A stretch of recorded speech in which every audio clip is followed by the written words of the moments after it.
Bonjour à toutes et bonjour à tous, bienvenue à cette deuxième séance de formation. Nous arrivons au module B. Alors pour le module A, nous avions travaillé avec Web of Science pour faire de la recherche bibliographique sur un sujet déterminé. Aujourd'hui, nous changeons complètement de sujet. La séance du module B a à voir avec les revues scientifiques. Tout ce qui a à voir avec les revues scientifiques, de la préparation du manuscrit au choix d'une bonne revue pour publier notre travail. Dans le cadre de cette formation, donc les 5 séances de formation, nous allons couvrir tous les outils que nous voyons ici. Certains qui sont sous licence, donc sous les 2 licences nationales, et d'autres qui sont complètement gratuits pour n'importe quelle personne dans le monde. Aujourd'hui, dans le module B, nous allons en voir 3, ceux qui ont un rapport avec les revues scientifiques et également la préparation du manuscrit. Nous allons commencer par EndNote Online pour la préparation de vos manuscrits. C'est un outil qui permet de gérer vos références bibliographiques et de les introduire dans votre document très facilement. Et ensuite, pour les listes de revues, nous allons voir 2 plateformes différentes. Master Journalist, avec de l'information qui est publique et gratuite, et Journal Citation Report, qui n'est pas une plateforme publique et gratuite, mais à laquelle vous avez accès, avec des indicateurs beaucoup plus précis par rapport aux citations, à l'impact et à l'influence des revues scientifiques. Donc, 2 plateformes complémentaires avec des informations très différentes. Voilà l'agenda de ce module B. Et nous allons commencer par la bibliographie avec cet outil qui s'appelle EndNote Online, qui vous permet de construire votre propre bibliothèque de références bibliographiques et ensuite de les introduire très facilement dans un document. D'ailleurs, nous allons voir un exemple tout de suite. Alors, j'ai créé ici un document. En fait, je n'ai pas vraiment créé, j'ai copié tout simplement ce qu'il y avait dans Wikipédia pour pouvoir respecter les droits d'auteur, on va dire. Et dans ce document, j'ai commencé à introduire des références bibliographiques et je les ai introduites. Si je clique, vous voyez, ce n'est pas du texte. Ce sont des liens. Et ces 2 références sont ici. Donc ces liens, je n'y touche pas. Je n'écris pas dans ces liens. C'est des choses qui sont faites automatiquement par EndNote Online. Et voilà comment je peux continuer à introduire des références bibliographiques. Donc je me connecte, je mets mon curseur ici à l'endroit où je veux continuer à introduire des références et j'ai accès, puisque j'ai ma bibliothèque en ligne qui a été créée avec mes références, et je veux aller en introduire une supplémentaire. Donc Insert Citation. Je cherche dans ma bibliothèque avec des mots-clés, des auteurs, des dates, vous cherchez comme vous voulez. Ici, vous avez un champ qui permet de chercher tout ce qui est indexé. Comme c'est quelque chose sur le mode de croissance, j'ai mis le mot hormone et on va imaginer que je vais indexer 2 vieilles références. Je vais en sélectionner 2. Allez, 62 et 63 au tout début de l'hormone de croissance et je mets Insert.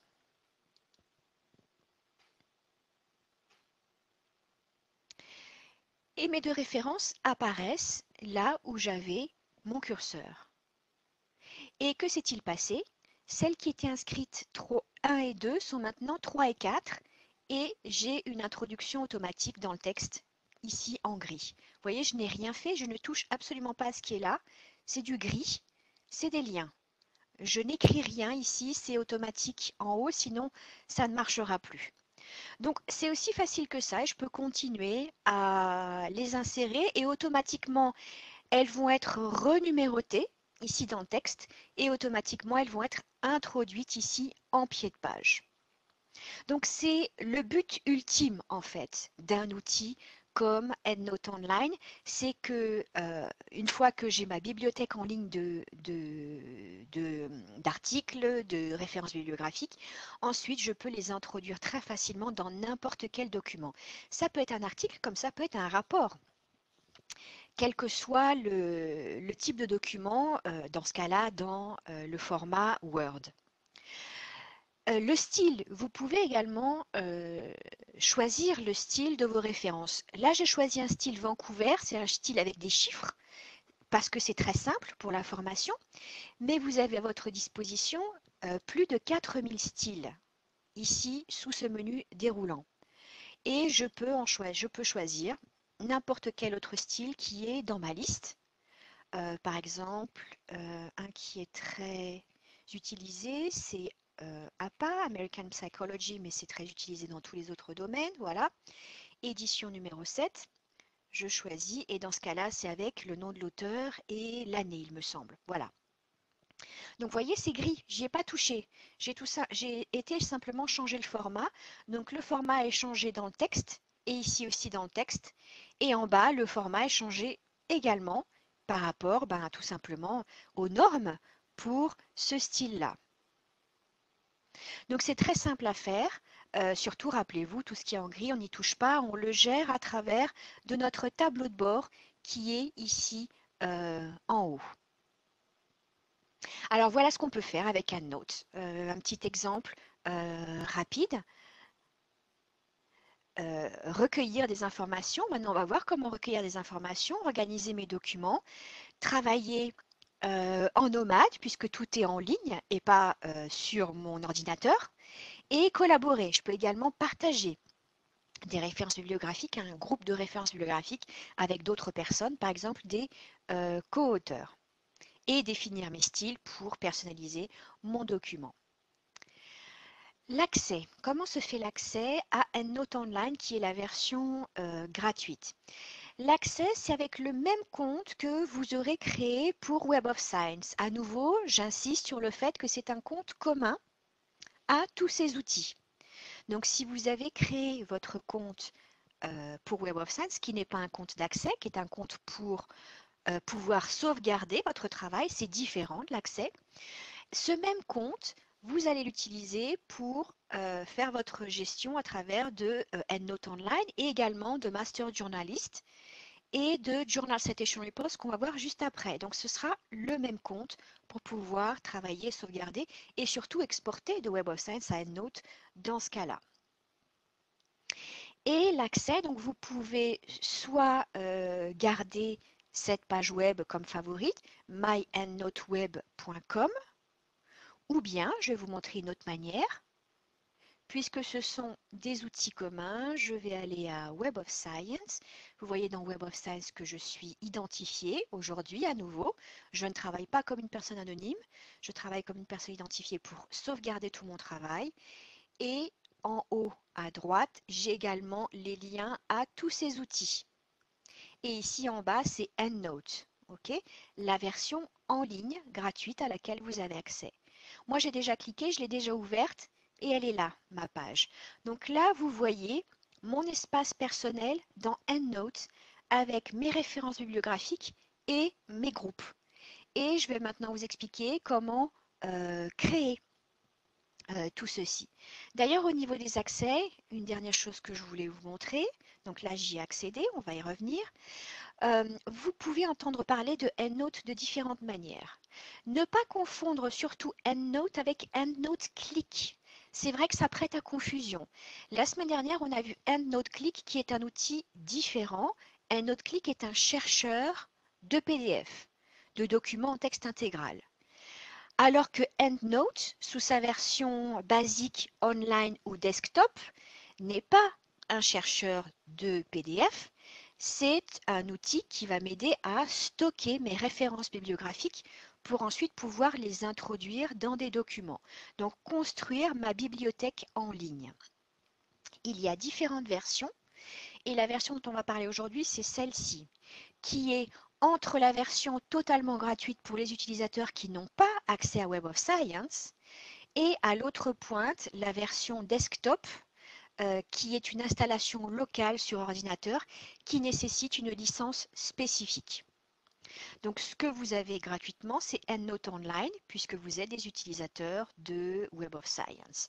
Et vous voyez ici la capacité de stockage jusqu'à 50 000 références et 2 GB de PDF que vous pouvez également attacher à chacune de ces références. Et on va avancer. je reviens maintenant à mon outil. Donc ça, c'est ma bibliothèque que j'ai créée.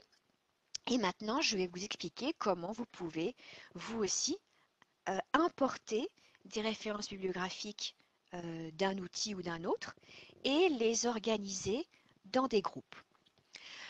Alors, je vais le faire depuis Web of Science en fait. Euh, je vais reprendre une de mes listes que j'ai créées, Biofuels from Algae. J'avais créé une liste ici. Je vais l'ouvrir, voilà, elle est là, elle est ouverte. Et bien là, j'ai sélectionné tous les documents qui m'intéressent. Et maintenant, j'ai envie de les exporter de Web of Science vers EndNote Online. Et dans les options d'exportation, j'ai la possibilité d'exporter vers EndNote Online. Avant de le faire, je dois toujours être identifié. Sinon, l'outil ne saura pas qui je suis et ne saura pas où envoyer ces documents. Donc, toujours être identifié. EndNote Online. Le maximum, c'est jusqu'à 500 références d'un coup. Je n'en ai que 51, donc ça ne pose aucun souci. Et je vais dire que je vais exporter les 51 dans ce cas-là. Et je vais choisir l'information que je veux exporter. Je vais exporter auteur, titre, source et résumé. J'ai également l'option de rajouter plus ici. Avec ça, pour moi, c'est suffisant. Et j'exporte. Et dans quelques secondes, ces 51 documents seront dans EndNote Online.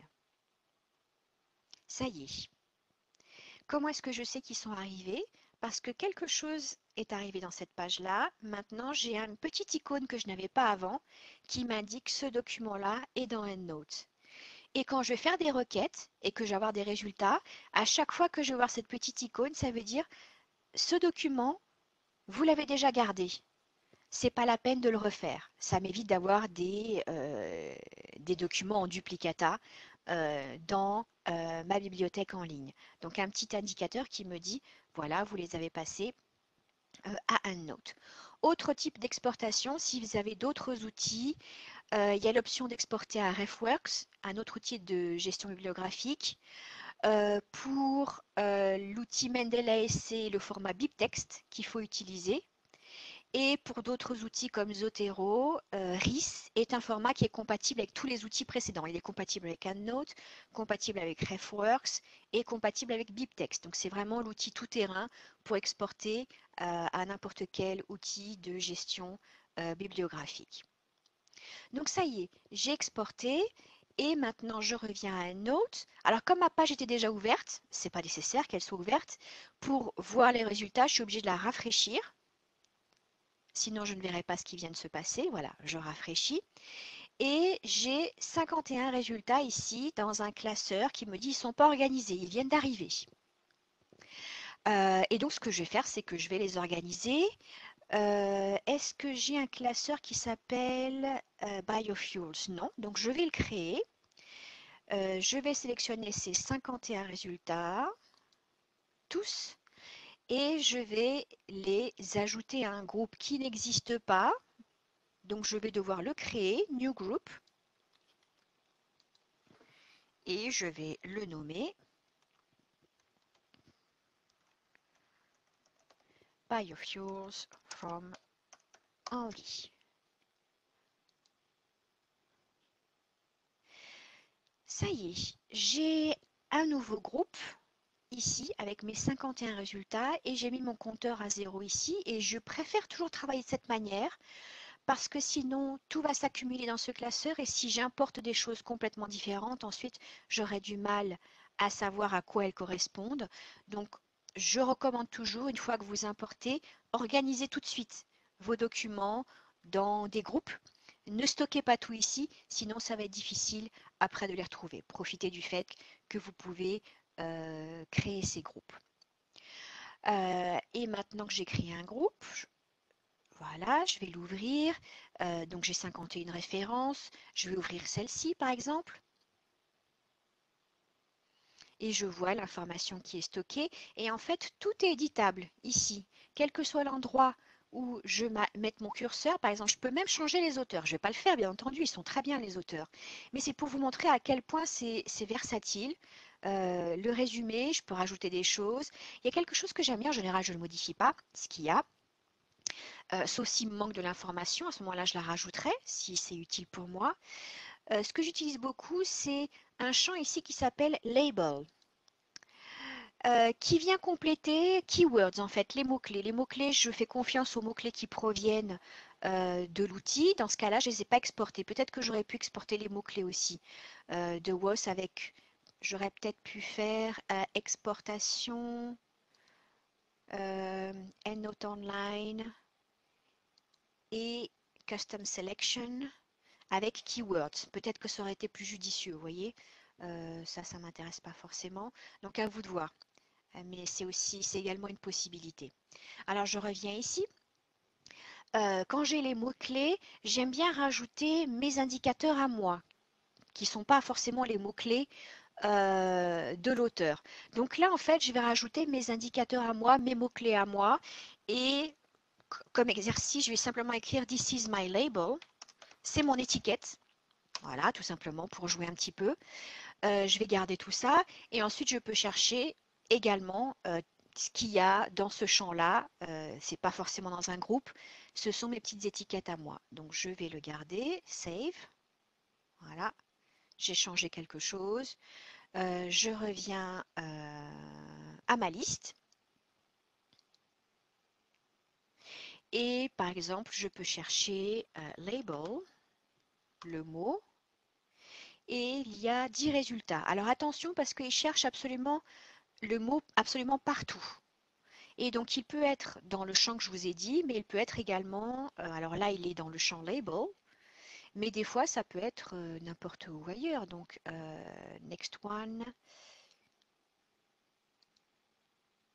Ah, ça y est, bah, j'en ai eu deux d'un coup. Là, c'est à nouveau dans label.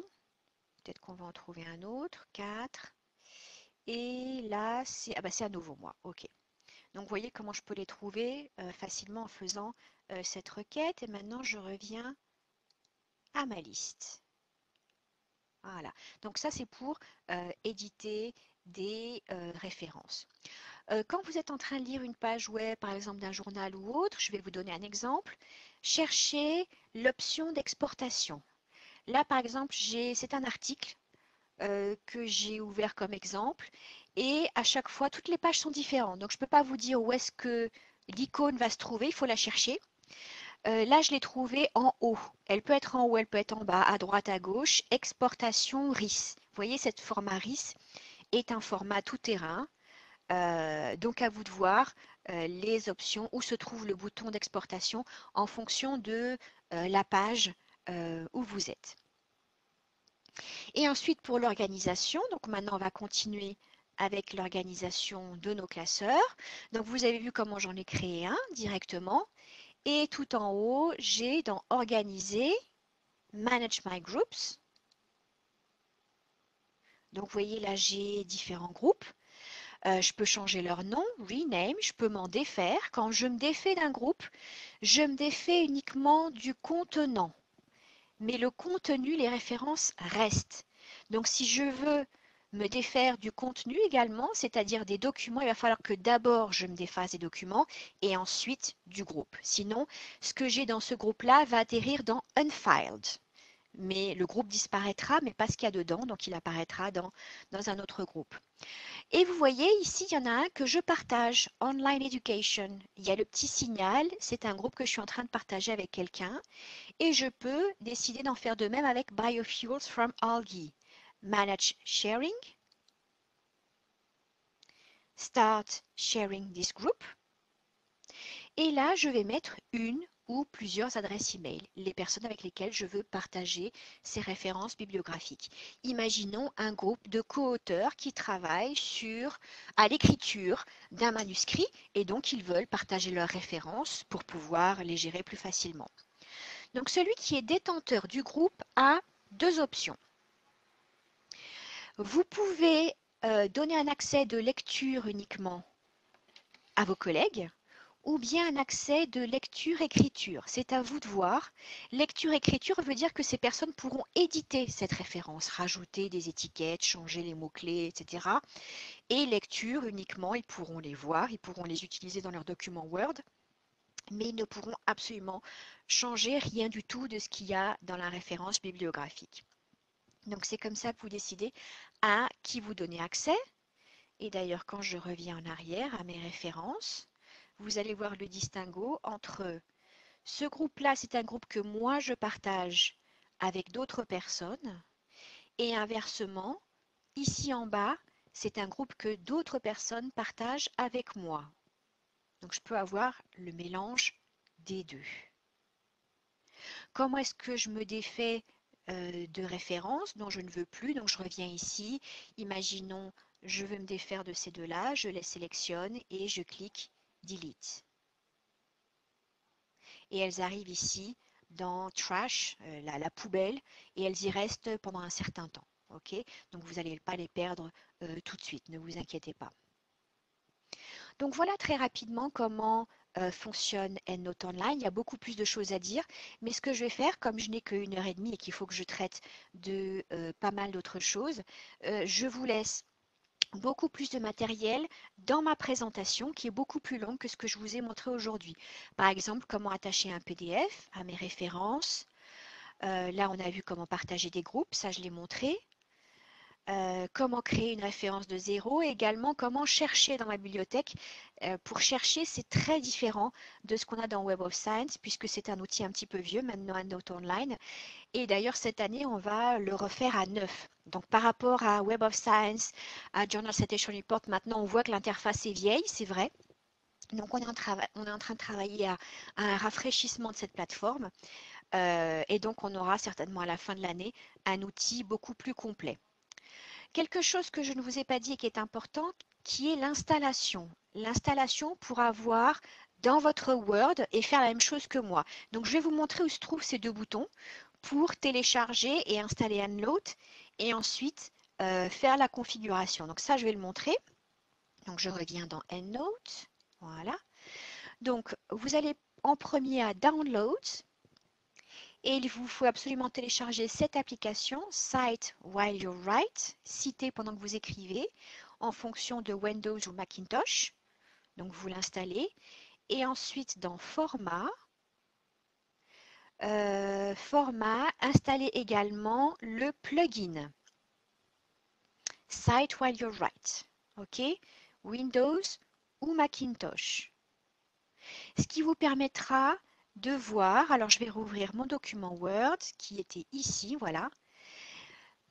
Quand vous avez bien installé ces deux outils, vous allez avoir un onglet supplémentaire dans Word qui s'appelle EndNote. Et c'est comme ça que vous allez pouvoir travailler avec ce menu supplémentaire qui n'existe pas dans Word. C'est un menu de EndNote dans Word. Et ensuite, il faudra configurer votre compte. Donc là, c'est dans Application. Il faut mettre votre adresse email et votre mot de passe. Et là, dans mon cas, c'est pour EndNote Online, même si j'ai accès à l'autre, pour pouvoir faire en fait, là je vais fermer puisqu'il est déjà fait, la synchronisation entre votre document Word en local et que vous puissiez avoir accès à vos références bibliographiques dans votre bibliothèque en ligne pour pouvoir les insérer comme je l'ai fait là. Et là, ce que je vais faire, c'est que je vais à nouveau revenir à un style Vancouver que j'aime bien parce qu'il est beaucoup plus visible pour la formation. Mes références 1, 2, 3, 4 et ici 1, 2, 3, 4. Si je veux me défaire d'une référence, comment est-ce que je fais? Je ne l'enlève pas dans le texte, surtout pas, je ne l'enlève pas. Je vais aller à Edit Citation et par exemple la première, je n'en veux plus et je dis Edit Reference, Remove Citation, OK. Voilà, la référence, elle est partie et elle est partie également en bas. Je n'ai absolument pas touché au texte, je gère tout depuis le haut. Donc voilà comment ça marche. Pour les questions, si vous avez des questions supplémentaires à la fin de ma présentation, voilà, je vous laisse ici des ressources supplémentaires pour EndNote Online, Ça, c'est notre page de support où il y a des questions fréquentes et un email de contact. Pour EndNote, nous avons une équipe de personnes indépendantes, séparées de Web of Science, qui sont là uniquement pour répondre aux questions par rapport à EndNote. Et il y a des enregistrements ici si vous voulez aller au-delà, si vous voulez savoir desktop en quoi ça consiste, peut-être que je pourrais acheter une licence, etc. Comme ça, vous verrez les différences. Voilà pour la première partie de cette formation, en rapport avec EndNote. Très rapidement, en résumé, mais vous avez beaucoup plus dans ma présentation. Maintenant, voyons voir pour les journaux qui sont les revues scientifiques qui sont sélectionnées pour faire partie de Web of Science. Une partie théorique, dans ce cas-là, pas une partie pratique, mais une partie théorique très importante. Alors, je vous rappelle ici ce qu'est Web of Science. Cette image en forme d'escargot qui représente les différentes collections qui font Web of Science, avec au centre la Core Collection, qui est notre contenu, le contenu que nous avons sélectionné, et c'est de ça, uniquement de ça, dont je vais parler aujourd'hui. Les revues sélectionnées par l'entreprise Clarivate pour faire partie de la Core Collection, qui sont des revues qui sont également dans Journal Citation Report, et pour certaines d'entre elles qui ont un facteur d'impact. Ces revues sont sélectionnées. On ne prend pas tout ce qu'il y a sur Internet, surtout pas, c'est très dangereux. Elles sont sélectionnées par une équipe interne de personnes qui travaillent à temps complet pour Clarivate et qui, pour faire ce travail de sélection, n'ont absolument pas le droit ni de publier, ni de faire partie de n'importe quelle équipe éditoriale. Pourquoi? Pour qu'il n'y ait absolument pas de conflit d'intérêts lorsqu'elles prennent ce genre de décision. Ces personnes-là reçoivent des demandes d'éditeurs qui aimeraient que leur revue fasse partie de la collection principale. Ils reçoivent ces demandes et ils les traitent à partir de critères de sélection. Nous en avons eu 28 des critères de sélection, 24 critères de qualité et 4 critères d'impact. Si une revue que nous avons reçue remplit les 28 critères, elle rentrera dans un des indices primaires que nous voyons ici en haut. Alors, ce sont des petits logos qu'on voit ici. Le nom complet est en haut à droite. Ici, c'est l'indice des revues scientifiques, indice des revues de sciences sociales et indice des revues d'art et humanité. Pour les autres types de contenus, revues ou autres, qui ne peuvent pas remplir les 28 critères, mais qui remplissent uniquement les 24 critères de qualité et pas d'impact, si ce sont des livres, ils iront dans l'indice des livres. Si ce sont des proceedings, ils iront dans l'indice des proceedings. Et si ce sont des revues, dans ce cas-là, ils iront dans cet indice nouveau qui s'appelle Emerging Sources Citation Index, des revues scientifiques multidisciplinaires, il y a de tout ici, des revues qui n'ont pas de facteur d'impact. Donc ça, ce sont les indices, les 6 indices contenus dans la collection principale. Et cette sélection et cette réévaluation est constante. Évaluation et réévaluation. C'est-à-dire qu'une fois qu'une revue fait partie de la collection principale, ça ne veut pas dire qu'elle va rester là tout le temps. Beaucoup de choses peuvent se passer durant la vie d'une revue scientifique. Elle peut s'améliorer et elle peut empirer. En général, elle s'améliore. Mais des fois, elles perdent d'impact. Il y a une déviation dans les pratiques éthiques de ces revues. Et notre équipe est constamment en train de surveiller ces revues et de les réévaluer.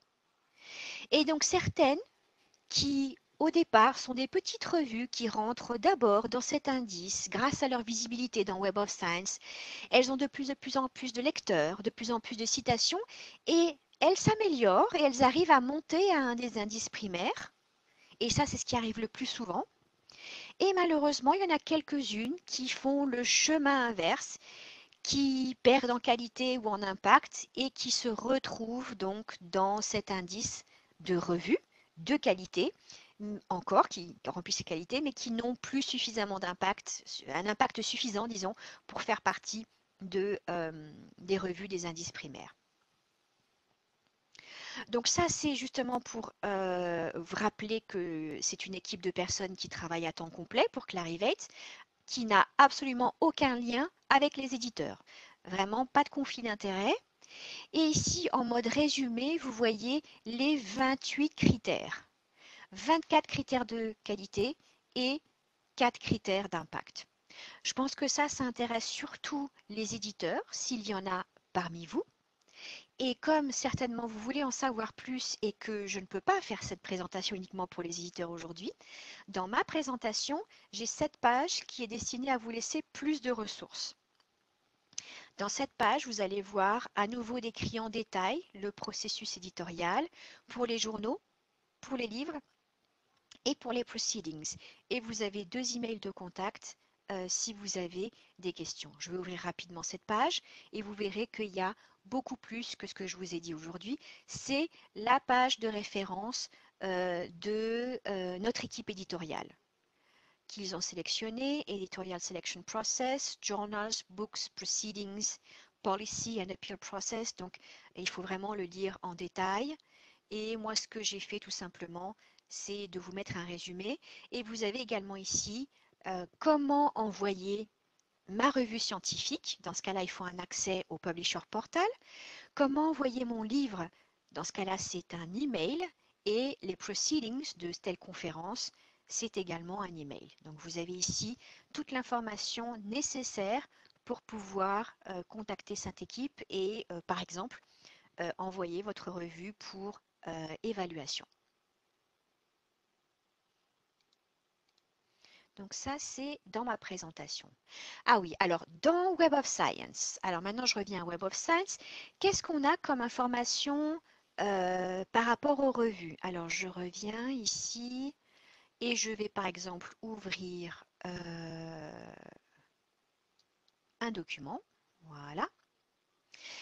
L'information qu'on a au niveau des documents sur les revues, elle est ici. Vous voyez le nom de la revue, volume, article DOI, et c'est un lien ici. Et à nouveau en bas, vous avez une autre fenêtre pour la revue avec un lien et vous savez à quelle catégorie elle appartient. Et je vais l'expliquer dans la deuxième partie de la formation, ce qu'est une catégorie et également le facteur d'impact. Je veux juste vous montrer, j'en profite, pour vous montrer où est cette information dans Web of Science. Ce que vous avez ici, ce sont des liens et si vous cliquez sur les liens, vous allez atterrir sur une petite... il y a une fenêtre émergente qui s'ouvre avec un résumé du facteur d'impact, de la catégorie et du quartile dans cette catégorie. Et vous avez un nouveau lien pour Journal Citation Reports où vous allez avoir le profil de cette revue scientifique. Et on va voir le profil d'une revue scientifique dans la deuxième partie de cette formation. Je voulais juste vous montrer dans Web of Science, vous avez les liens à ces profils et je vais vous expliquer ensuite comment lire ces profils et comment y arriver directement dans JCR. Donc ça, c'est dans Web of Science. Ok, donc on a vu ça. Et ici aussi dans ma présentation, si vous êtes un éditeur et que vous voulez chercher tout le contenu d'une revue, comment est-ce qu'on va chercher? On va chercher dans Publication Titles. Donc c'est un petit peu différent. Publication Title, ça veut dire titre de la revue et pas titre de l'article. Ok. Vous pouvez écrire directement ici dans l'espace ou bien aller dans l'indice et écrire dans l'indice et ajouter cette revue. Je vais le faire parce que ça c'est un petit peu compliqué. Je vois que j'ai un petit peu de temps, donc je vais en profiter au cas où quelqu'un serait intéressé. Un éditeur en général. Alors, Publication Title. Est-ce que j'ai des revues Biofuels? Je crois que oui. Biofuels, voilà. Donc j'ai commencé à taper et je vois les revues avec ce mot-là. Ou bien je vais directement à l'indice et j'ai parfois plus de possibilités ici. Biofuels, Find. Et je vois les revues qui m'apparaissent et disons, je vais en sélectionner une. Biofuels and Biodiesel. Allez, additionner. Add to query. Voilà. Et à partir de là, je peux faire ma requête. Et je peux utiliser ce filtre, je peux faire une requête combinée, bien entendu. Donc c'est juste pour que vous voyez comment ça fonctionne. Je reviens à ma présentation.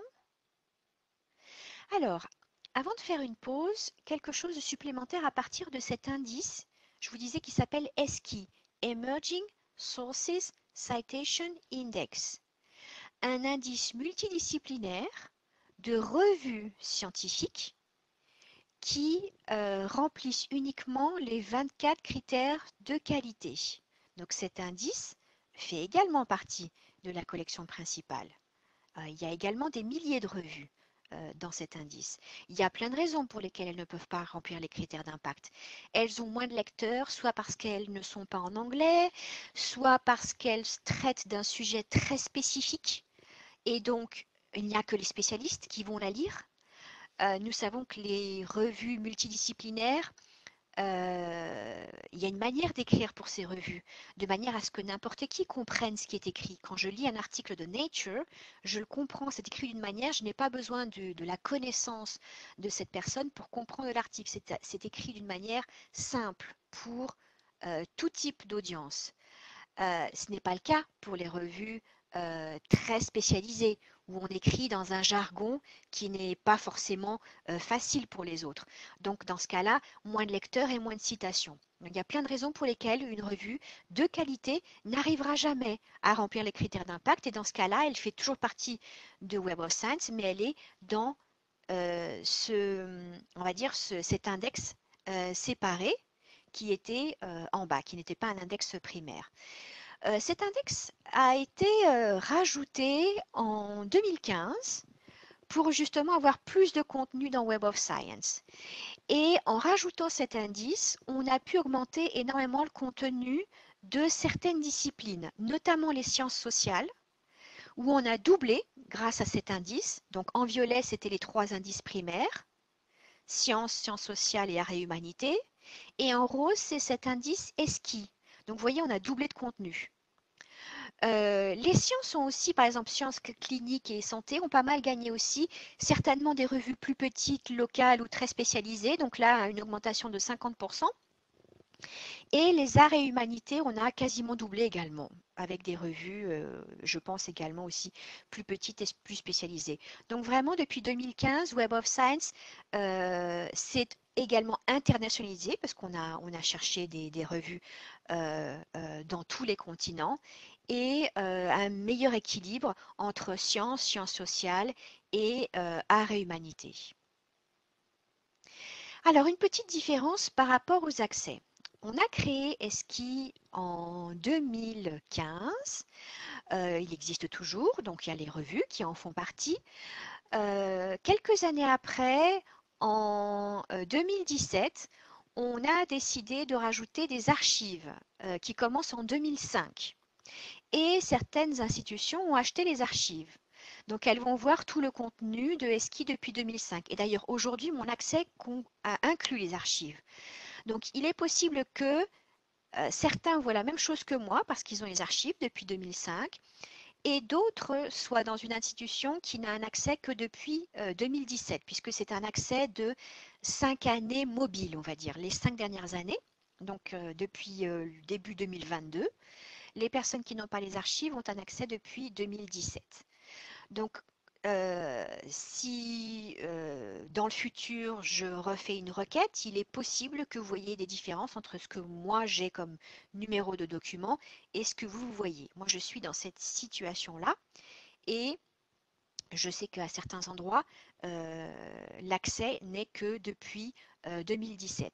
Pour savoir quel est votre accès, il suffit d'aller dans Web of Science, à la page initiale. Je vais vous montrer. Page initiale Web of Science, All Editions, Sciences, Sciences sociales, Arts et Humanités, après les conférences et les livres, Emerging Sources Citation Index. Dans mon cas, je l'ai depuis 2005. Donc comme ça, vous pouvez vérifier directement votre accès. Et donc, il est possible, donc vous voyez mes accès, il est possible qu'on voit des différences parce qu'on n'aura pas les mêmes accès. Par exemple, j'ai les sciences depuis 1900 et dans votre cas, c'est plutôt depuis les années 80-90. Donc, tout s'explique au final. nous avons juste des accès différents.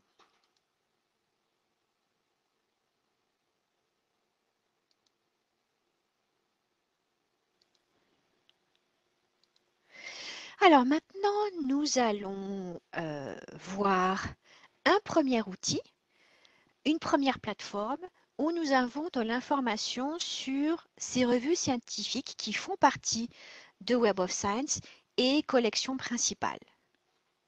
Cette page s'appelle Master Journal List. Et Master Journal List est une page qui est publique et qui est gratuite. Qui permet justement aux personnes de savoir quelles sont les revues scientifiques qui font partie de Web of Science, surtout les personnes qui n'ont pas accès à Web of Science. C'est bien pratique pour eux. Pour y accéder, vous avez à nouveau, alors si je reviens à Web of Science, je vous rappelle qu'en haut à droite, vous avez un menu déroulant en dessous de Products et vous avez Master Journal List. Dans mon cas, je l'ai déjà ouvert. J'arrive ici et je me suis à nouveau identifiée. Ce n'est pas obligatoire de s'identifier, néanmoins, pour avoir toute la fonctionnalité de requête, vous ne pourrez le faire qu'en vous identifiant. Donc c'est pour ça que je vous conseille toujours de vous identifier et nous allons utiliser toujours le même compte qui est le compte de Web of Science, qui est un compte commun également à cet outil. Donc ça, c'est le lien vers cette page. Ensuite, je fais le login avec toujours les mêmes email et mots de passe. Et j'ai différentes manières de chercher. Alors, on va y aller. Donc, j'y retourne à cette page-là. J'ai 3 endroits différents dans cette page. Ici, un endroit qui me permet de faire une recherche très rapide de journaux. Mais ici, c'est beaucoup plus détaillé et c'est là que je vais aller. Et ici, le Match Manuscript, c'est un autre outil qu'on va également utiliser. Donc, je vais plutôt voir en haut les différentes fonctionnalités. Premièrement, chercher un journal. Oups. Ah ben non, il faut que je préfère. Alors, j'ai plutôt cliqué ici. Voilà, plutôt ici. J'arrive dans une page un petit peu différente avec, pour chercher à nouveau des filtres du côté gauche. Et ici, des mots que je peux mettre. Donc, je peux faire une combinaison des deux, par exemple. Alors, je vais utiliser quelques filtres pour que vous voyez comment ça marche. Par exemple, je veux une revue en accès libre, une revue qui a un facteur d'impact. Et le thème qui m'intéresse aujourd'hui a à voir avec la santé mentale. Donc, je vais mettre ces deux mots et je vais chercher. Donc, santé mentale et les deux filtres que j'ai appliqués en accès libre et avec un facteur d'impact. Et j'ai 271 résultats, 271 revues scientifiques. Et d'ailleurs, avec le petit icône ici, orange Open Access, je vais voir le profil de l'une de ces revues.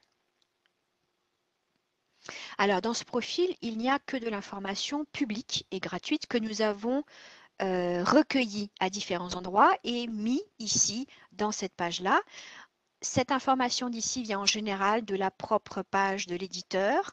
Elle est compilée ici d'une manière très très synthétique.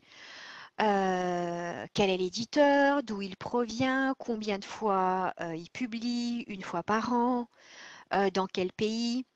Quelles sont les instructions pour les auteurs si je veux y envoyer mon manuscrit et entre le moment où j'envoie mon manuscrit et le moment où c'est publié, quel est on va dire l'espace de temps moyen ici à peu près, enfin en moyenne on va dire, en moyenne 16 semaines s'écoulent entre l'envoi du manuscrit et la publication. Donc ce sont des informations intéressantes pour une personne qui voudrait envoyer son manuscrit à cette revue. Nous avons plus d'informations plus en bas. Ici, nous avons sous condition de l'information qui provient de Journal Citation Reports. Ici, ne verront cette information que les personnes qui ont accès à travers la licence. Je suis une de ces personnes et vous êtes aussi ces personnes-là. Donc, vous allez voir cette information qui provient, mais je vais préférer la voir directement dans cet outil qu'on va voir juste à la fin. Le facteur d'impact, des 2 dernières années et un autre indicateur. Et ici, juste en bas, on redescend et on voit à nouveau de l'information qui est publique. Donc dans ce cas-là, c'est pas en fonction des accès des uns et des autres. Comme c'est une revue en accès libre que j'ai sélectionnée, je vois un petit peu les conditions, comment ça se passe dans cette revue, et je sais également combien je devrais payer pour publier si jamais j'envoie mon manuscrit à cette revue. C'est très cher, toujours très très cher, et dans certaines revues plus que dans d'autres. Là, c'est des British Pounds, 1800 British Pounds, c'est énormément d'argent, mais c'est un petit peu le coût à payer pour avoir l'accès libre. C'est l'auteur et les institutions qui payent pour publier, et ensuite pour les lecteurs, c'est gratuit. Quant à la dernière information, par exemple ici, la révision par des pairs, c'est un processus extrêmement important pour des revues et des travaux de qualité. C'est quelque chose qu'on vérifie toujours, ça fait partie de nos critères de qualité. Il est important que cette revue ait un excellent processus de révision par des pairs, et on voit comment ça marche dans leur cas. Dans leur cas, c'est à l'aveugle. La plupart des revues, c'est à l'aveugle et c'est confidentiel, mais c'est en train de changer. Nous avons maintenant quelques revues qui ont un processus de révision totalement transparent, et donc c'est accès au public, les échanges de lettres entre les auteurs et les personnes les réviseurs, je crois qu'on dit, et qui ont donné leur accord, bien entendu, avant. On ne fait rien dans leur dos, c'est quelque chose qui est discuté dès le départ. S'ils sont d'accord, tout leur travail sera totalement public. Alors cette page est publique et gratuite, n'importe qui peut y accéder. Il y a également un outil dans cette page qui est très intéressant qui s'appelle Manuscript Matcher. Manuscript Matcher, c'est un outil d'intelligence artificielle qui vous permet de trouver des revues qui correspondent avec les mots-clés au titre ou au résumé que vous avez. Alors, comme je n'ai pas de manuscrit, ce que j'ai fait, c'est que j'ai pris ici un exemple de quelque chose qui a déjà été publié, tout simplement pour copier. Je vais copier le titre. Imaginons que ce soit un manuscrit que je viens de préparer. Je copie le titre ici et je vais copier le manuscrit. Oups, j'ai perdu ma page. Il faut que je redescende tout ça. Alors, ce que je vais faire, c'est que je vais fermer des petites choses ici pour pouvoir y accéder. Voilà, j'ai retrouvé ma page. Le résumé. Voilà. Et je fais Find Journals. Qu'est-ce qui va se passer? L'intelligence artificielle va analyser tous les mots qu'elle voit ici, dans le titre et dans les résumés, et va analyser ces mots-là en comparaison avec les publications de toutes ces revues scientifiques, et va me dire, ben voilà, les mots que tu utilises, je les ai trouvés aussi dans d'autres articles, avec une certaine fréquence, et surtout avec la meilleure fréquence dans cette revue qui s'appelle Global Change Biology and Bioenergy, avec un match score de 0,99, c'est-à-dire qu'elle a trouvé quasiment tous les mots que j'ai utilisés moi. Elle a analysé tout le contenu, toutes les publications dans cette revue. Et elle me dit, ben, en analysant ton titre et ton résumé, j'ai l'impression que cette revue est la meilleure, celle qui correspond le plus à ta cible en fait. Mais elle m'en propose plein d'autres. J'ai 38 résultats ici. Ils sont organisés en fonction du match score.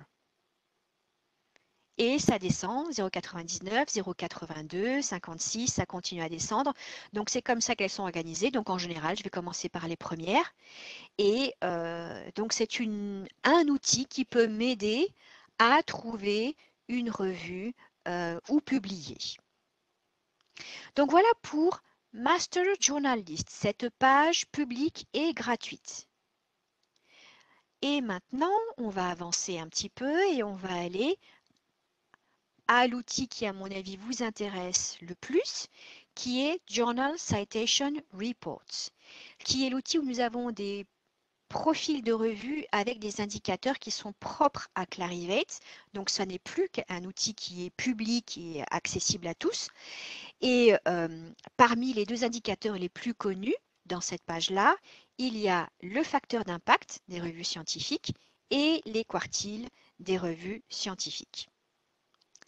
Alors pour l'accès, depuis Web of Science, je vous rappelle, il y a toujours le menu dépliant en haut à droite qui apparaît. Donc ici, si je vais à Products, vous avez Journal Citation Reports. Et dans mon cas, j'ai déjà ouvert cette page-là.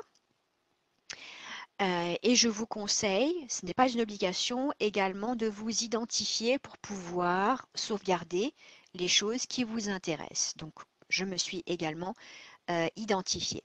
Dans cette page-là, vous avez différentes aires pour chercher. Vous avez ici Quick Search, une requête rapide qui peut chercher à la fois le nom des journaux, l'ISSN, les catégories. Donc, c'est vraiment une requête très, très rapide. Vous avez à nouveau un lien pour Manuscript Matcher, mais en fait, on ne va pas l'utiliser puisqu'on l'a également ici. Si je clique dans Match My Manuscript, où est-ce qu'il va m'envoyer? Il va m'envoyer ici. Donc, c'est tout simplement un lien en plus. Et vous avez deux aires pour chercher des journaux. On va voir celle-ci aujourd'hui, Browse Journals. Chercher des journaux. Elle est accessible ici en bas à gauche dans ma page de départ, mais quand je vais continuer à naviguer, je l'aurai toujours en haut de ma page. Alors, commençons par une requête rapide. Je vais mettre deux mots. Mental health. On change de sujet. Santé mentale. On en parle beaucoup. Oups. Que s'est-il passé? Peut-être que j'avais ouvert cette page-là depuis très longtemps. Donc, il va me reconnecter. Pas de souci. C'est reparti. Quand on n'utilise pas la page pendant un certain temps, l'outil essaye de nous déconnecter pour des raisons de sécurité. Mental health. L'outil me dit qu'il y a 70 revues avec ces deux mots. OK. Parfait. Et je vois cette liste de 70 revues. Je vois les noms, je vois les ISSN et je vois à quelle catégorie elles appartiennent. Et à quel également indice. Dans certains cas, des revues appartiennent à plus d'une catégorie et plus d'un indice. Donc, dans ce cas-là, je vais voir multiple et je vois dans ce cas-là, c'est le même indice, indice de sciences, mais de catégories différentes. Environnement, sciences de l'environnement, ici, environnement, occupational health and public. Donc, c'est une manière de chercher. L'autre manière, plutôt que de faire une requête rapide, donc je reviens au départ,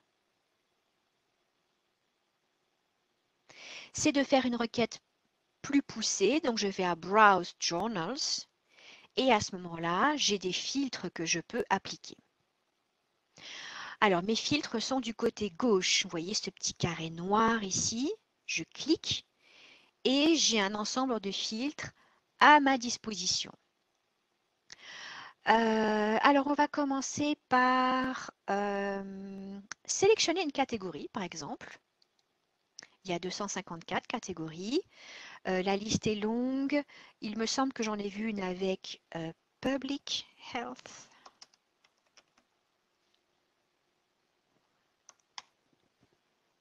Non, alors je vais chercher Health. Ah, voilà. Eh bien, je vais choisir celle-ci, Public, Environmental and Occupational Health. J'en sélectionne une, je peux en sélectionner plus d'une. Hein, et Apply. Combien y a-t-il de journaux dans cette catégorie? 378. Je vais continuer à appliquer des filtres. Dans cette catégorie, il y a des revues de différents indices. Si je sélectionne l'indice Emerging Sources Citation Index, Apply, je vais avoir des revues qui n'ont pas de facteur d'impact, NA.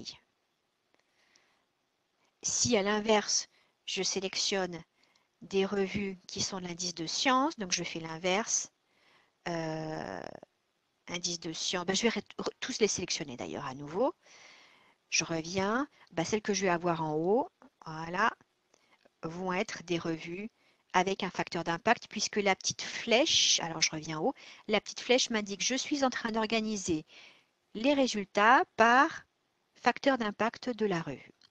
Et d'ailleurs, pour avoir celles qui ont le facteur d'impact le plus haut et donc le quartile le plus haut, je vais appliquer un autre filtre, quartile 1 et quartile 2. Donc je vais avoir la première moitié de ces revues, 147. Et peut-être que je vais appliquer un filtre supplémentaire. Oui, j'en ai appliqué un autre. Vous voyez là où j'ai appliqué les filtres, ils apparaissent ici avec un point vert.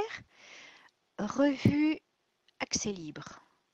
Donc 100% accès libre. Dans ce cas-là, Apply.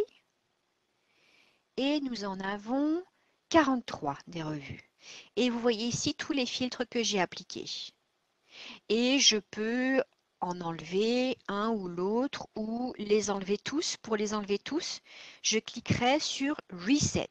Et à ce moment-là, je reviens à ma liste initiale de plus de 20 000 revues scientifiques. Mais je ne vais pas revenir en arrière, je vais continuer. Disons que je veux comparer certaines de ces revues. Alors, premièrement, je peux comparer avec les indicateurs que j'ai dans cette page. Pour commencer, je vois les indicateurs qui apparaissent par défaut. Nom, ISSN, catégorie, total des citations, facteur d'impact, la dernière édition 2020, quartile, ça c'est un nouvel indicateur dont je parlerai plus tard, et pourcentage d'accès libre. Mais il y en a beaucoup plus.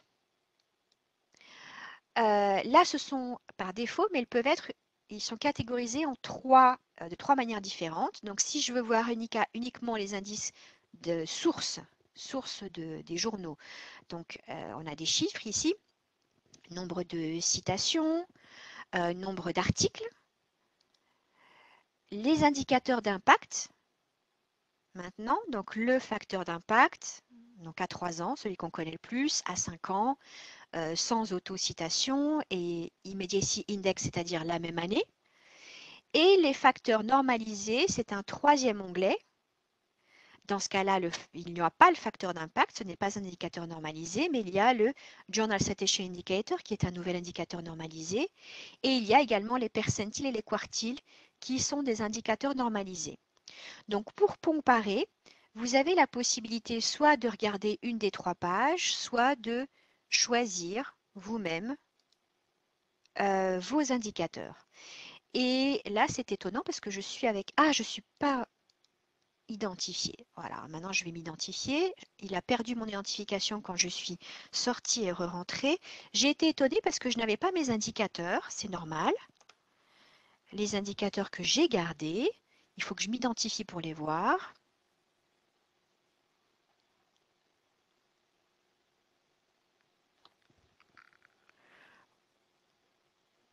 Voilà. Maintenant, je suis identifiée et maintenant, j'ai ma propre liste d'indicateurs que j'ai créée. Vous voyez, il y a mon nom ici. Ce sont les indicateurs que moi, j'ai choisis. Comment est-ce que j'ai pu créer cette liste-là? Grâce à la petite roue Customize, personnaliser. J'ai choisi les indicateurs qui m'intéressaient. Je vais donner mon nom à cette... Je peux en avoir qu'un profil, OK? Et Apply. Et donc, à partir de là, dans ce tableau, j'ai les indicateurs qui m'intéressent. Mais je peux aller au-delà d'un tableau. D'ailleurs, ce tableau, je peux l'exporter ici en Excel, format Excel ou CSV, si je le souhaite. Je peux avoir une comparaison également visuelle. Comment est-ce que je vais faire pour comparer visuellement 4 journaux? C'est le maximum. Je vais les sélectionner. Par exemple, Lancet, Public Health. Qu'est-ce que nous avons d'autre avec Public Health? Je crois que Frontiers in Public Health. Et j'ai d'autres pages. Peut-être que je vais en mettre plus des journaux ici. Voilà. BMC, Public Health. Allez, je vais rester avec ces 3-là. Donc, j'ai sélectionné 3 journaux sur la gauche en cliquant les petites cases. Et quand je les sélectionne, j'ai en bas de page une frise noire qui apparaît et qui me demande ce que je veux faire avec ces 3 journaux. Alors, on va commencer par comparer. Comparer, j'ai un maximum de 4. J'en ai 3, donc c'est bon, je peux comparer. Et à ce moment-là, les 3 journaux que j'ai comparés m'apparaissent d'une manière différente en 3 colonnes avec premièrement l'information éditoriale, ensuite le facteur d'impact, son évolution au cours des dernières années. Et vous voyez qu'il y a des revues qui l'ont depuis pas si longtemps que ça, depuis 2018, et d'autres qui l'ont depuis plus longtemps. Le quartile de ces revues, le nouveau indicateur Journal Citation Indicator et son évolution au cours des dernières années, le quartile, et là, des espèces de donuts qui analysent l'accès ouvert. En doré, c'est Gold Access, 100% accès ouvert, et en gris, c'est payant, et en noir, c'est on n'a pas trouvé en fait. Donc les donuts nous indiquent également le pourcentage. Donc c'est intéressant de pouvoir les comparer avec ces visualisations et différents indicateurs que nous avons sélectionnés. Donc c'est une manière de faire. Je reviens en arrière. Il y a autre chose que je peux faire quand je sélectionne, et là je ne suis pas limitée à 5, je suis limitée à 50, c'est additionner à mes favoris. Je vais continuer à en rajouter du coup. Qu'est-ce que j'ai d'autre de Public Health? Archives of Public Health. Et puis peut-être une autre que j'avais vue par ici. Journals of Infection. Allez, c'est bon. J'en ai 5. Ajouter à mes favoris. Alors, l'outil me demande, est-ce que tu veux l'ajouter à une liste de favoris que tu as déjà créée? Non, parce que ça n'a rien à voir. Là, je vais en créer une nouvelle. Public Health. Une nouvelle liste de favoris. Add Favorites. Ça y est, c'est ajouté. Et en haut, je vois ma liste de favoris. Donc maintenant, j'ai 2 listes, j'en avais qu'une. Et ça, c'est celle que je viens de créer avec 5 journaux dont je vois les titres. Je peux ouvrir cette liste ici et revoir. Et si je reviens en arrière, je peux éditer ma liste. Je peux m'en défaire ou je peux continuer à ajouter des journaux ou enlever un journal. Par exemple, celui-là. Allez, je l'enlève. Il ne m'en reste plus que 4. Save. 4 journaux. Et ce que je peux faire, c'est continuer à faire croître cette liste. Par exemple, je vais revenir à ma page initiale. Non, peut-être... Tiens, je vais rouvrir celle-ci. Je crois que je ne sais plus si elle était dans ma liste. Ah bah, elle est déjà dans ma liste. Je vois le petit cœur en haut. Il est plein. Favorited. Il est dans ma liste de favoris. Donc, ce que je vais faire, c'est revenir à Browse Journals et en sélectionner une autre. Environmental Health. J'ouvre quelque chose qui n'a rien à voir. Et le petit cœur, il est vide. Si je clique sur le cœur, ou sur Favorite plutôt, voilà. Hop. Ah, il a du mal. Voilà. L'outil me propose, est-ce que tu veux l'ajouter à une de tes 2 listes? Oui, je veux l'ajouter à celle-ci. Add Favorite. Et à partir de là, le cœur est plein. Je sais qu'il est dans une de mes listes de favoris. Et maintenant, ce qu'on va faire, c'est apprendre à lire, dans le temps qui nous reste, le profil d'une revue. Et ben, peut-être qu'on va garder celle-là comme exemple. Je pense que c'est un bon exemple. Oui, on va garder celle-là. Allez, j'ai ouvert le profil d'une revue et on va apprendre à le lire du haut en bas. Alors, une revue a un profil pour chaque année. Chaque année, on a une nouvelle édition avec des nouveaux indicateurs.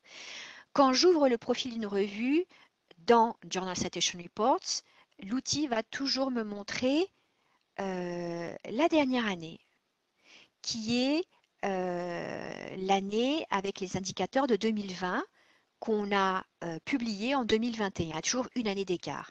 Mais j'ai accès à toutes les pages antérieures et même à une page où il y a toutes les années.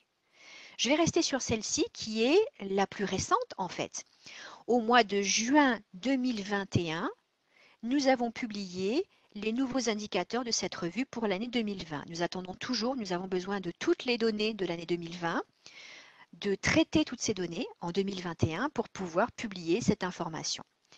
titre de la revue, information éditoriale, je vois à quelle catégorie elle appartient, l'éditeur, et je vois, première chose, la performance du journal et le facteur d'impact. Et là, on va faire une pause puisqu'il faut savoir comment se calcule le facteur d'impact et à quoi ça correspond.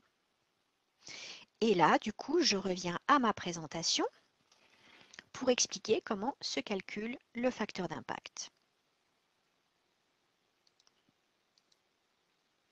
Alors, pour calculer le facteur d'impact, nous avons besoin de 3 années de données. Quand on a publié en juin 2021 les nouvelles données, c'était pour le facteur d'impact de 2020 et nous avions besoin des données de toutes les citations accumulées en 2020 pour les documents publiés les 2 années antérieures. Donc, ça ne comprend que 3 années de données.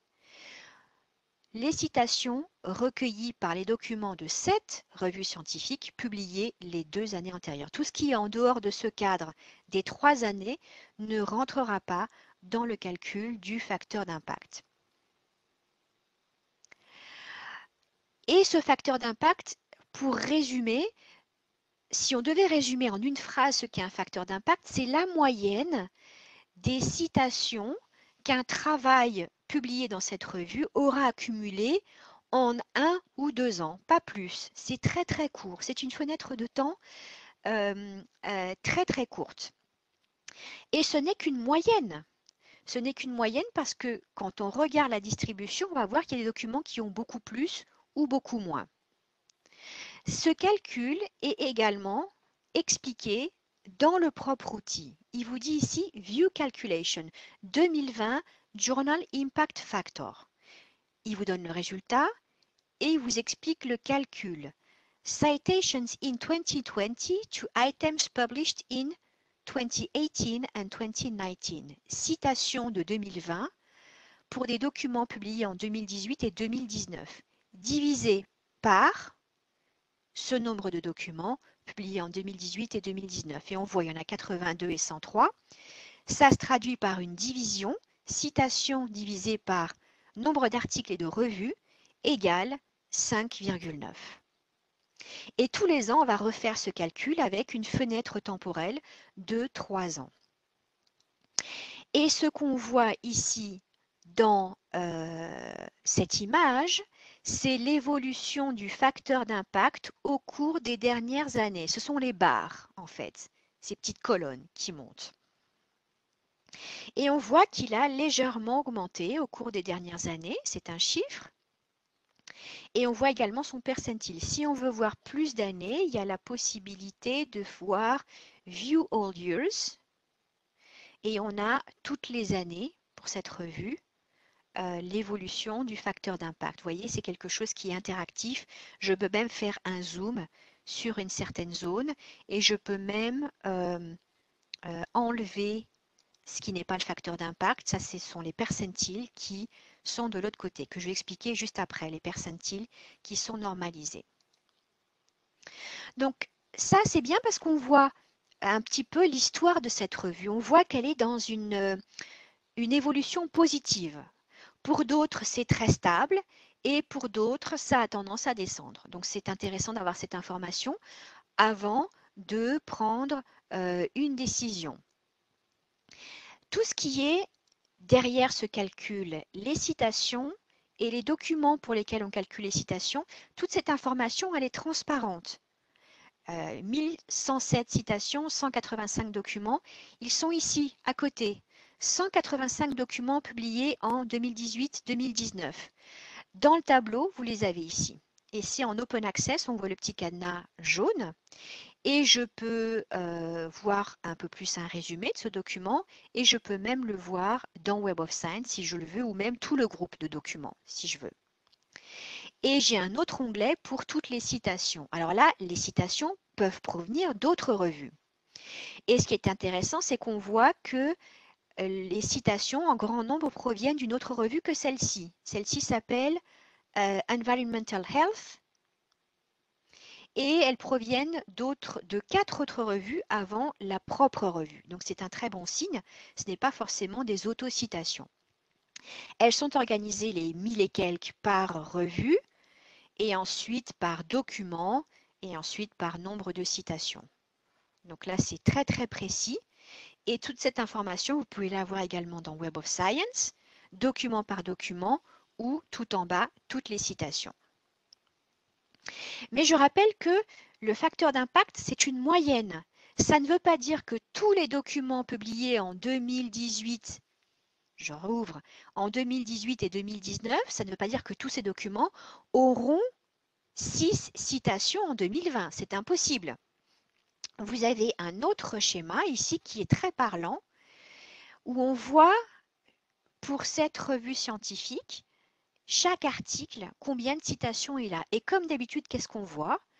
Qu'il y a très peu d'articles qui ont beaucoup de citations, 37 citations pour une revue, 29 citations pour un article.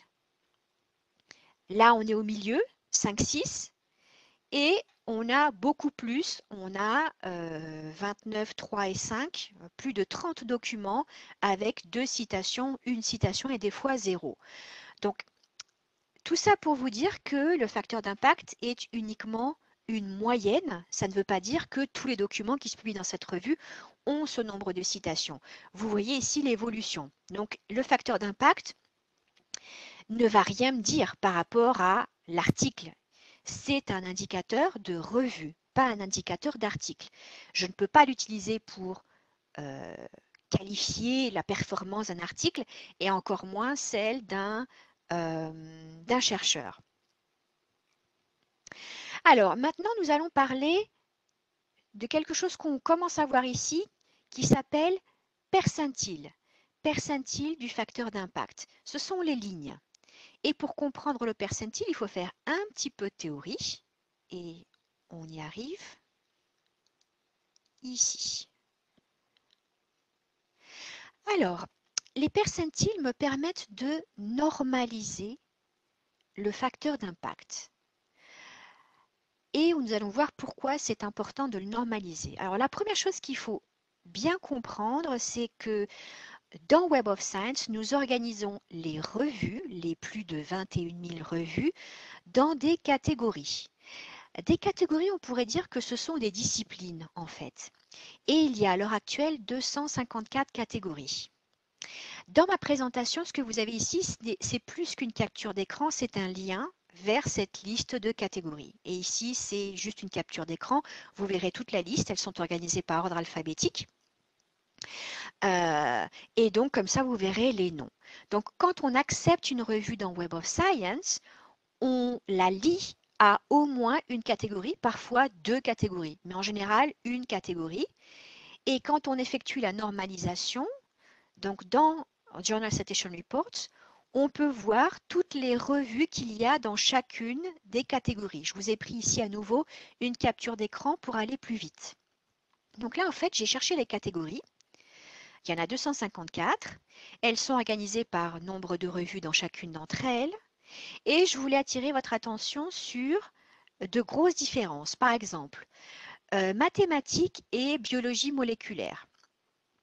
2 catégories très différentes qui font partie de l'indice de science, avec un numéro de revue à peu près similaire. On va dire qu'on est dans les mêmes zones. Mais si on regarde les documents qu'elle publie, c'est assez différent. Ici, pour la biologie, elle publie 2 fois plus d'articles. Et quand on regarde les citations accumulées par ces articles, alors là, c'est bien plus que le double. C'est beaucoup plus, d'ailleurs. Il y a une très, très grosse différence. Pourquoi? Parce qu'on va dire que le comportement citationnel d'une discipline à l'autre est très, très différent. Et ce comportement citationnel va se traduire dans le calcul du facteur d'impact. Est-ce que ça veut dire que la biologie moléculaire est une discipline qui est de meilleure qualité, de meilleure performance que les mathématiques? Pas du tout. C'est juste que les auteurs citent de manière différente. Donc, je ne vais jamais comparer des revues qui sont de disciplines différentes, parce que ça n'a aucun sens. Vous voyez ici, j'ai des chiffres totalement différents, mais c'est des disciplines différentes. Je vais toujours comparer dans le même contexte. De là, ce qu'on appelle la normalisation. La normalisation, ça veut dire la contextualisation, et je vais expliquer ce que c'est. Quand on compare deux choses, il faut s'assurer qu'on est en train de faire quelque chose qui a du sens et qu'on est en train de faire une bonne interprétation. Ici, vous voyez le numéro 20. Numéro 20, est-ce que c'est un bon numéro ou est-ce que c'est un mauvais numéro? Tout dépend du contexte. Si je ne connais pas le contexte, par exemple la hauteur de mon échelle, 25 ou 1000, je ne saurais pas si 20 est un bon chiffre ou un mauvais chiffre. Il faut que je connaisse le contexte. Si l'échelle est de 25, ce sera un très bon chiffre. Si l'échelle est de 1000, ce sera un très mauvais chiffre. C'est ce qu'on appelle la contextualisation. Donc pour comparer et interpréter n'importe quel chiffre, je dois m'assurer, par exemple, que je vais comparer deux revues scientifiques qui sont dans la même discipline, Research Area. Pour un facteur d'impact ou un numéro de publication ou un numéro de citation, je vais m'assurer de comparer des revues ou des documents publiés la même année. Si je compare des choses publiées à des années différentes, ça n'a aucun sens. Un article publié en 2021 aura eu moins d'une année pour accumuler des citations et un article de la même discipline publié en 2011 aura eu 10 années. Est-ce que c'est juste de comparer le numéro de citation? Pas du tout. On ne peut pas comparer. Il y en a un qu'on aura plus que l'autre, mais s'il a eu 10 ans, c'est normal. Qu'est-ce que je peux interpréter? Rien du tout. Donc je vais m'assurer de comparer des choses comparables. Et le type de document évolue également. Nous savons que des revues attirent beaucoup plus de lecteurs par leur caractère un peu multidisciplinaire, résumé, qu'un article très très précis avec une découverte, quelque chose de nouveau. Et c'est ce qu'on appelle la normalisation et la contextualisation. Nous allons, grâce à ces catégories, comparer des revues dans la même discipline et nous allons toujours comparer des choses de la même année. Là, nous voyons par exemple pour une catégorie précise les revues qui sont organisées par facteur d'impact et donc par percentile et quartile. Le percentile et le quartile est une manière de normaliser ces chiffres. C'est un pourcentage qui me permet de comparer des revues dans différentes disciplines. Plus le percentile est un chiffre haut, c'est entre 0 et 100, plus il est proche de 100, plus cette revue sera celle qui a le facteur d'impact le plus élevé dans sa catégorie. Je compare des revues dans la même catégorie. Et le calcul du quartile est un petit peu différent. Dans ce cas-là, ce n'est plus une échelle de 0 à 100 qui me dit plus le chiffre est haut, proche de 100, plus le facteur d'impact qui sera élevé. Et il peut être de 4 comme il peut être de 20, ça va dépendre de la catégorie. Le quartile, c'est différent. Alors le quartile, on va prendre à titre d'exemple un chiffre très très rond qui est, imaginons, dans cette catégorie, j'ai 100 revues scientifiques. Je vais diviser ce chiffre en 4 parties égales. Les 25 revues qui ont le facteur d'impact ou le plus élevé, ou le percentile le plus élevé, sont celles qui sont dans ce qu'on appelle le quartile 1. À l'inverse, les 25 revues qui ont le facteur d'impact le plus bas sont celles qui sont dans le quartile 4. Donc c'est une manière, plutôt que de comparer des facteurs d'impact, qui est un numéro qui n'est pas normalisé du tout et que je ne peux pas utiliser pour comparer des revues en dehors de la même catégorie, je vais plutôt utiliser des percentiles et des quartiles pour comparer. Une fois que j'ai dit ceci, nous montons un petit peu dans la difficulté. Il y a des revues qui font partie de plus d'une catégorie.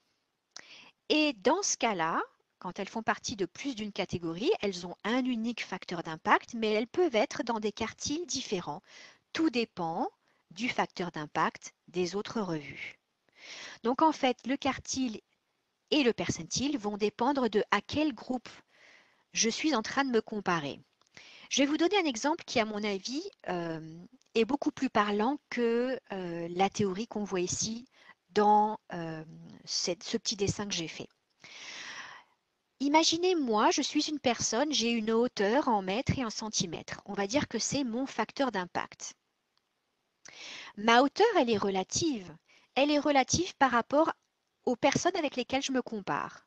Si je me compare à la catégorie B, c'est-à-dire ma famille de sang, je suis une personne plutôt haute. Je ne suis pas petite, je suis plutôt dans le quartile 2, on va dire. Maintenant, si moi, avec mon facteur d'impact qui est unique en mètres et en centimètres, je me compare à un autre groupe de personnes qui sont mes amis, dans ce cas-là, je suis une petite personne. Je suis plutôt en quartile 4. Donc, vous voyez comment tout est relatif. J'ai une seule et même hauteur qui est un calcul mathématique du facteur d'impact, mais si je me compare à d'autres personnes, et dans ce cas-là à d'autres revues avec chacune leur facteur d'impact également, en fonction du groupe de personnes, du groupe de revues auquel je me compare, je peux être dans la frange haute ou bien dans la frange basse.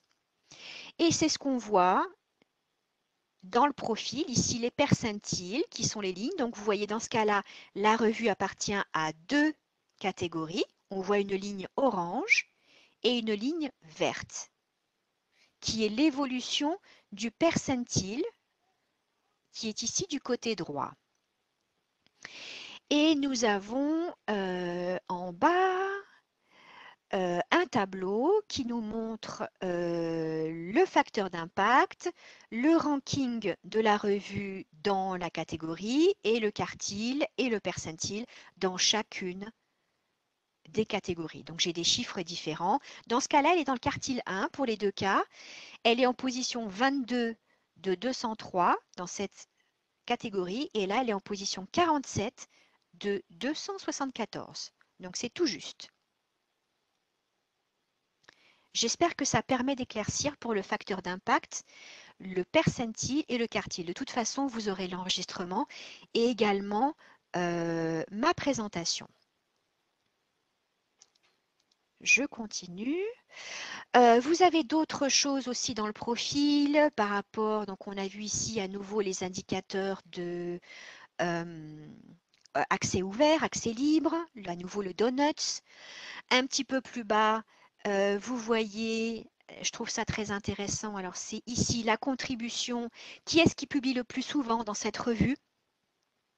Par institution et par pays. Les États-Unis, la Chine, Harvard, California System, etc. Alors qu'il me semble que cette revue est anglaise. Donc c'est intéressant de voir les pays et les institutions qui publient le plus. Et je vais rajouter un dernier paragraphe par rapport à un nouvel indicateur qui a moins d'un an, qui s'appelle, alors je remonte, qui s'appelle Journal Citation Indicator, qui est différent du facteur d'impact. Alors, ce qui s'est passé il y a un an, en juin 2021, c'est que nous avons rajouté des revues dans Journal Citation Reports.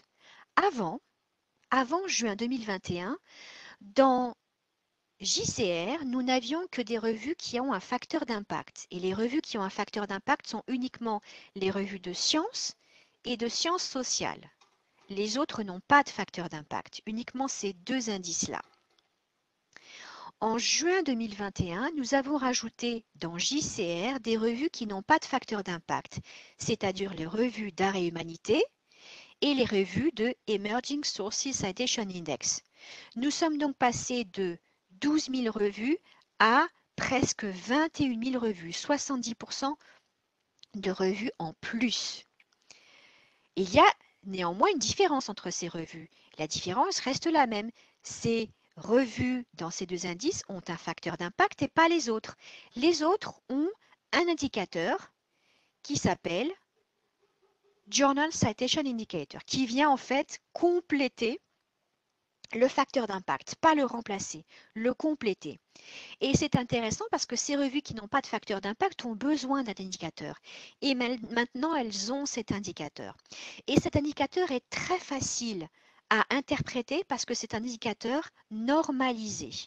Donc, vous allez pouvoir, grâce à cet indicateur, comparer des revues de disciplines différentes. La moyenne, c'est 1. C'est très facile. La moyenne, c'est 1 pour tout le monde. Au-dessus de 1, on est au-dessus de la moyenne, on a une performance supérieure à la moyenne. En dessous de 1, on a une performance inférieure à la moyenne. On a introduit ce nouvel indicateur en 2021 et on l'a calculé pour les 4 années antérieures, 2020, 19, 18 et 17. Et vous l'avez également dans le profil de chaque revue. Donc pour résumer, toutes les revues qui sont dans Journal Citation Report ont cet indicateur JCI. En revanche, uniquement les revues de sciences et de sciences sociales ont un facteur d'impact. Donc c'est une grosse différence. Et le facteur d'impact n'est pas un indicateur normalisé, alors que Journal Citation Indicator est un indicateur normalisé qui me permet de comparer des revues dans des disciplines différentes. Là, c'est si vous voulez aller plus loin, comment est calculé le JCI. C'est un intervalle temporel qui est différent également. Et on voit ici qu'il est normalisé. Donc, comme je vois que le temps court, je vais aller un petit peu plus vite pour terminer. Vous voyez la différence entre le facteur d'impact, 3 années, comme je vous l'expliquais, et Journal Citation Indicator, c'est 4 années de données. C'est très différent. Et vous avez donc pour les revues 2 indicateurs, facteur d'impact et Journal Citation Indicator, 2 indicateurs différents et complémentaires. Alors, pour finir, je vous donne accès à plus de ressources si vous voulez plonger un peu plus dans cette thématique. Pour aller plus loin et savoir comment fonctionne la plateforme, s'il y a des choses que vous ne comprenez pas, n'hésitez pas à aller vers Help Guide. En cliquant sur le point d'interrogation, vous avez accès au guide de JCR. Pour l'exportation, quelque chose que je n'ai pas commenté, l'exportation, vous ne pouvez exporter que 600 journaux à la fois, c'est-à-dire tous les journaux d'une catégorie. C'est le maximum d'exportation. Au-delà de 600, il faut un outil plus professionnel et nous avons un outil plus professionnel qui s'appelle une API de Journals, mais cet outil professionnel n'est pas dans votre licence. C'est un abonnement à part. Donc que vous sachiez que vous avez jusqu'à 600, au-delà, ce n'est pas possible, il faut un outil plus professionnel. Ressources pour chercheurs. Il y a, ce sont 2 liens ici dans ma présentation. Ici, c'est l'explication à nouveau du facteur d'impact, du Journal Citation Indicator et de l'accès ouvert. C'est dans la page de formation. Il y a 3 guides qui ont été créés. Tout est en anglais dans ces pages-là. Et c'est un article ici, un blog écrit par une collègue. Comment trouver le meilleur journal pour publier votre recherche? Ça résume en fait tout ce que j'ai fait aujourd'hui. Et il est très très bien écrit cet article. Donc si vous voulez le lire, je vous laisse le lien ici. Pour les éditeurs, plus de ressources si vous avez une revue qui est indexée dans JCR, comment vous pouvez le promouvoir avec un petit badge. On vous explique ici, marketing, comment promouvoir le fait que vous êtes présent dans Web of Science. Et ici, c'est un enregistrement qui explique plus en détail le calcul de Journal Citation Indicator. Donc ça, c'est vraiment pour des éditeurs qui veulent plus de détails. Pour les chercheurs, c'est beaucoup trop poussé. Voilà, nous arrivons à la fin du temps qui nous est imparti. Et donc, il est temps maintenant de commencer à écrire dans le chat. Si au cours de cette heure et demie, je n'ai pas couvert l'un de vos doutes, alors c'est le moment de m'en faire part dans le chat.